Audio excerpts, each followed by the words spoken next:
اور اگر اللہ چاہتا تو وہ ایسا نہ کر سکتے، بس آپ انہیں بہتان تراشی میں چھوڑ دیجئے۔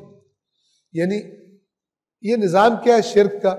بت بہانہ ہوتا ہے، اصل پیچھے شیطان ہوتا ہے۔ شیطان اللہ کی طرف سے توجہ ہٹا کر کسی اور چیز کی طرف اس کو مقدس بنا کر اس سے انسانوں کی آرزوؤں کو جوڑ دیتا ہے، کیونکہ اللہ کا قانون تو واضح ہے۔ تو اللہ کے مقابلے میں ایک نظام لانے کے لیے کسی مقدس ہستی کو، جیسے فرشتوں کے بت بنا کے اللہ کی بیٹیاں بنا کے کہتے تھے یہ ہماری شفاعت کریں گے، تاکہ خدا کے نظام میں دراڑیں ڈالی جا سکے۔ خدا کے نظام کے مقابلے میں وہ تو واضح ہے جو اللہ نے مثلا شریعت بیان کر دی، اب ان کو گمراہ کیسے کرنا ہے؟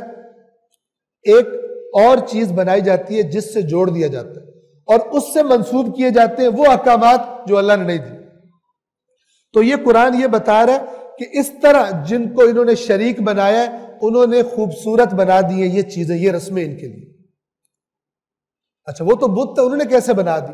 اصل میں بتوں نے نہیں بنائی، وہ تو کچھ نہیں کر سکتے، وہ جو بت بنوا رہا ہے ان سے شیطان، اصل شریک تو وہ ہے، اصل تو اللہ کی اطاعت کے مقابلے میں اس کی اطاعت ہو رہی ہے، تو اس نے ان چیزوں کو خوبصورت بنا دیا۔ یاد رکھیے جو بھی چیزیں مثلا اللہ کی کتاب، رسول اللہ اور اہل بیت علیہ السلام سے جن کا آنا ہمارے پاس ثابت نہیں ہے، ان کا کوئی اجر ثواب ہے، اسی کو بدعت کہتے ہیں، اور ائمہ نے اس کے بارے میں بتایا ہوا۔ ہوتا کیا اگر ایسی کوئی چیز آ جائے، آپ دیکھیں گے کہ وہ چیز جو وہ بدعت ایجاد کرتا ہے اور اس پر پکا رہتا ہے، اس کو حتیٰ کہ نماز، روزہ، حج، زکوٰۃ محکم چیزوں سے بھی زیادہ پیاری لگتی ہے۔